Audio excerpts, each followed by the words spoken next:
Del Evangelio según San Marcos. Faltaban 2 días para la fiesta de la Pascua y de los panes ácimos. Los sumos sacerdotes y los escribas buscaban la manera de arrestar a Jesús con astucia para darle muerte. Porque decían: no lo hagamos durante la fiesta, para que no se produzca un tumulto en el pueblo. Mientras Jesús estaba en Betsaida, comiendo en casa de Simón el leproso, llegó una mujer con un frasco lleno de un valioso perfume de nardo puro, y rompiendo el frasco, derramó el perfume sobre la cabeza de Jesús. Entonces algunos de los que estaban allí se indignaron y comentaban entre sí: ¿para qué este derroche de perfume? Se hubiese podido vender por más de 300 denarios para repartir el dinero entre los pobres. Y la criticaban. Pero Jesús dijo: déjenla, ¿por qué la molestan? Ha hecho una buena obra conmigo. A los pobres los tendrán siempre con ustedes y podrán hacerles bien cuando quieran, pero a mí no me tendrán siempre. Ella hizo lo que podía, ungió mi cuerpo anticipadamente para la sepultura. Les aseguro que allí donde se proclame la buena noticia en todo el mundo, se contará también en su memoria lo que ella hizo. Judas Iscariote, uno de los 12, fue a ver a los sumos sacerdotes para entregarle a Jesús. Al oírlo, ellos se alegraron y prometieron darle dinero, y Judas buscaba una ocasión propicia para entregarlo. El primer día de la fiesta de los panes ácimos, cuando se inmolaba la víctima pascual, los discípulos dijeron a Jesús: ¿dónde quieres que vayamos a prepararte la comida pascual? Él envió a 2 de sus discípulos diciéndoles: vayan a la ciudad, allí se encontrarán con un hombre que lleva un cántaro de agua. Síganlo y díganle al dueño de la casa donde entre: el maestro dice: ¿dónde está mi sala en la que voy a comer el cordero pascual con mis discípulos? Él les mostrará una pieza grande, arreglada con almohadones y ya dispuesta. Prepárennos allí lo necesario. Los discípulos partieron y al llegar a la ciudad encontraron todo como Jesús les había dicho y prepararon la Pascua. Al atardecer, Jesús llegó con los 12 y mientras estaban comiendo dijo: les aseguro que uno de ustedes me entregará, uno que come conmigo. Ellos se entristecieron y comenzaron a preguntarle uno tras otro: ¿seré yo? Él les respondió: es uno de los 12, uno que se sirve de la misma fuente que yo. El Hijo del Hombre se va, como está escrito, pero él, ay de aquel por quien el Hijo del Hombre será entregado, más le valdría no haber nacido. Mientras comían, Jesús tomó el pan, pronunció la bendición y lo partió y lo dio a sus discípulos diciendo: tomen, esto es mi cuerpo. Después tomó una copa, dio gracias y se la entregó y todos bebieron de ella. Y les dijo: esta es mi sangre, la sangre de la alianza que se derrama por muchos. Les aseguro que no beberé más del fruto de la vid hasta el día en que beba el vino nuevo en el reino de Dios. Después del canto de los salmos, salieron hacia el monte de los olivos, y Jesús les dijo: todos ustedes se van a escandalizar, porque dice la Escritura: heriré al pastor y se dispersarán las ovejas. Pero después que yo resucite, iré antes que ustedes a Galilea. Pedro le dijo: aunque todos se escandalicen, yo no me escandalizaré. Jesús le respondió: te aseguro que hoy, esta misma noche, antes que cante el gallo por segunda vez, me habrás negado 3 veces. Pero él insistía: aunque tenga que morir contigo, jamás te negaré. Y todos decían lo mismo. Llegaron a una propiedad llamada Getsemaní, y Jesús dijo a sus discípulos: quédense aquí mientras yo voy a orar. Después llevó con él a Pedro, Santiago y Juan, y comenzó a sentir temor y a angustiarse. Entonces les dijo: mi alma siente una tristeza de muerte, quédense velando aquí. Y adelantándose un poco, se postró en tierra y rogaba que, de ser posible, no tuviera que pasar por esa hora. Y decía: Abba, Padre, todo te es posible, aleja de mí este cáliz, pero que no se haga mi voluntad sino la tuya. Después volvió y encontró a sus discípulos dormidos. Y Jesús dijo a Pedro: Simón, ¿duermes? ¿No has podido quedarte despierto ni siquiera 1 hora? permanezcan despiertos y oren para no caer en la tentación, porque el espíritu está dispuesto, pero la carne es débil. Luego se alejó nuevamente y oró, repitiendo las mismas palabras. Al regresar, los encontró otra vez dormidos, porque sus ojos se cerraban de sueño y no sabían qué responderle. Volvió por tercera vez y les dijo: ahora pueden dormir y descansar. Esto se acabó. Ha llegado la hora en que el Hijo del Hombre va a ser entregado en manos de los pecadores. Levántense, vamos, ya se acerca el que me va a entregar. Jesús estaba hablando todavía cuando se presentó Judas, uno de los 12, acompañado de un grupo con espadas y palos, enviado por los sumos sacerdotes, los escribas y los ancianos. El traidor les había dado esta señal: es aquel a quien voy a besar, deténganlo y llévenlo bien custodiado. Apenas llegó, se le acercó y le dijo: Maestro, y lo besó. Los otros se abalanzaron sobre él y lo arrestaron. Uno de los que estaba allí sacó la espada e hirió al servidor del sumo sacerdote, cortándole la oreja.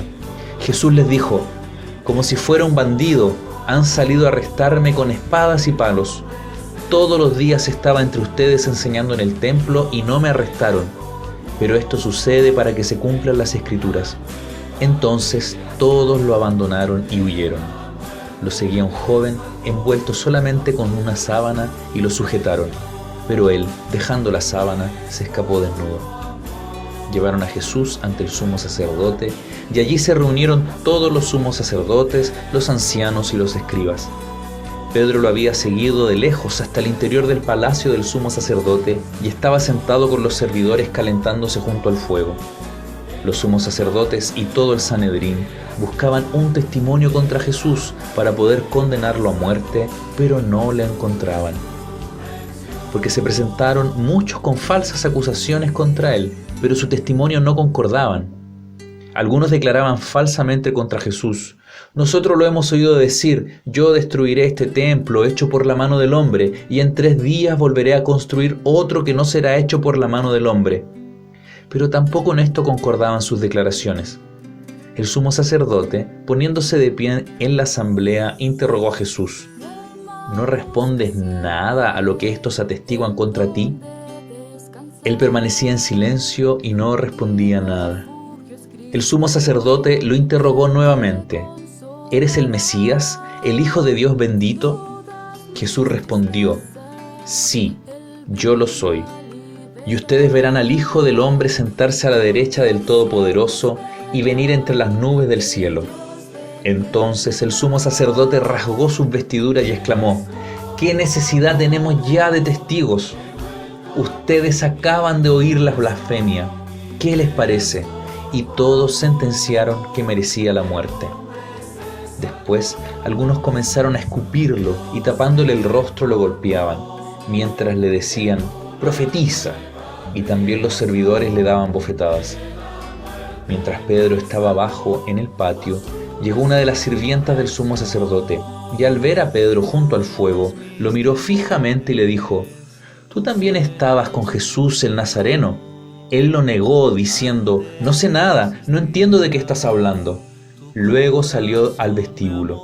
La sirvienta, al verlo, volvió a decir a los presentes: este es uno de ellos. Pero él lo negó nuevamente. Un poco más tarde, los que estaban allí dijeron a Pedro: seguro que eres uno de ellos, porque tú también eres Galileo. Entonces él se puso a maldecir y a jurar que no conocía a ese hombre del que estaban hablando. Enseguida cantó el gallo por segunda vez. Pedro recordó las palabras que Jesús le había dicho: antes que cante el gallo por segunda vez, tú me habrás negado 3 veces. Y se puso a llorar.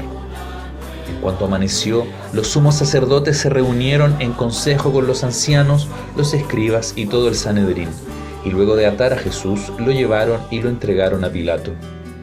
Este lo interrogó: ¿tú eres el rey de los judíos? Jesús le respondió: tú lo dices. Los sumos sacerdotes multiplicaban las acusaciones contra él. Pilato lo interrogó nuevamente: ¿no respondes nada? Mira de todo lo que te acusan. Pero Jesús ya no respondió a nada más, y esto dejó muy admirado a Pilato. En cada fiesta Pilato ponía en libertad a un preso a elección del pueblo. Había en la cárcel uno llamado Barrabás, arrestado con otros revoltosos que habían cometido un homicidio durante la sedición. La multitud subió y comenzó a pedir el indulto acostumbrado. Pilato les dijo: ¿quieren que les ponga en libertad al rey de los judíos? Él sabía, en efecto, que los sumos sacerdotes lo habían entregado por envidia. Pero los sumos sacerdotes incitaron a la multitud a pedir la libertad de Barrabás. Pilato continuó diciendo: ¿qué debo hacer entonces con el que ustedes llaman el rey de los judíos? Ellos gritaron de nuevo: ¡crucifícalo! Pilato les dijo: ¿qué mal ha hecho? Pero ellos gritaban cada vez más fuerte: ¡crucifícalo! Pilato, para contentar a la multitud, les puso en libertad a Barrabás, y a Jesús, después de haberlo hecho azotar, lo entregó para que fuera crucificado. Los soldados lo llevaron dentro del palacio al pretorio y convocaron a toda la guardia. Lo vistieron con un manto de púrpura, hicieron una corona de espinas y se la colocaron. Y comenzaron a saludarlo: ¡Salud, rey de los judíos! Y le golpeaban la cabeza con una caña, le escupían y doblando la rodilla le rendían homenaje. Después de haberse burlado de él, le quitaron el manto de púrpura y le pusieron de nuevo sus vestiduras. Luego lo hicieron salir para crucificarlo. Como pasaba por allí Simón de Cirene, padre de Alejandro y de Rufo, que regresaba del campo, lo obligaron a llevar la cruz de Jesús. Y condujeron a Jesús a un lugar llamado Gólgota, que significa lugar del cráneo. Le ofrecieron vino mezclado con mirra, pero él no lo tomó. Después lo crucificaron. Los soldados se repartieron sus vestiduras, sorteándolas para ver qué le tocaba a cada uno. Ya mediaba la mañana cuando lo crucificaron. La inscripción que indicaba la causa de su condena decía: el rey de los judíos. Con él crucificaron a 2 ladrones, uno a su derecha y el otro a su izquierda. Los que pasaban lo insultaban, movían la cabeza y decían: tú que destruyes el templo y en 3 días lo vuelves a edificar, sálvate a ti mismo y baja de la cruz. De la misma manera, los sumos sacerdotes y los escribas se burlaban y decían entre sí: ha salvado a otros y no puede salvarse a sí mismo. Es el Mesías, el Rey de Israel. Que baje ahora de la cruz para que veamos y creamos. También le insultaban los que habían sido crucificados con él. Al mediodía se oscureció toda la tierra hasta las 3 de la tarde, y a esa hora Jesús exclamó en voz alta: Eloí, Eloí, lama sabactani, que significa: Dios mío, ¿por qué me has abandonado? Algunos de los que se encontraban allí, al oírlo, dijeron: está llamando a Elías.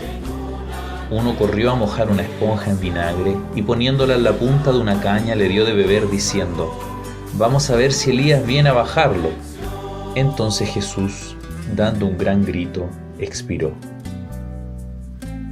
El velo del templo se rasgó en 2, de arriba a abajo.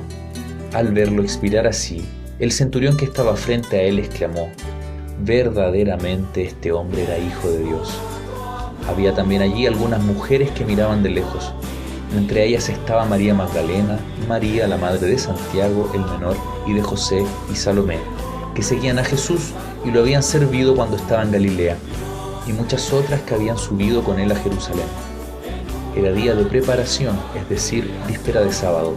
Por eso, al atardecer, José de Arimatea, miembro notable del Sanedrín, que también esperaba el reino de Dios, tuvo la audacia de presentarse ante Pilato para pedirle el cuerpo de Jesús. Pilato se asombró de que ya hubiera muerto, hizo llamar al centurión y le preguntó si hacía mucho que había muerto.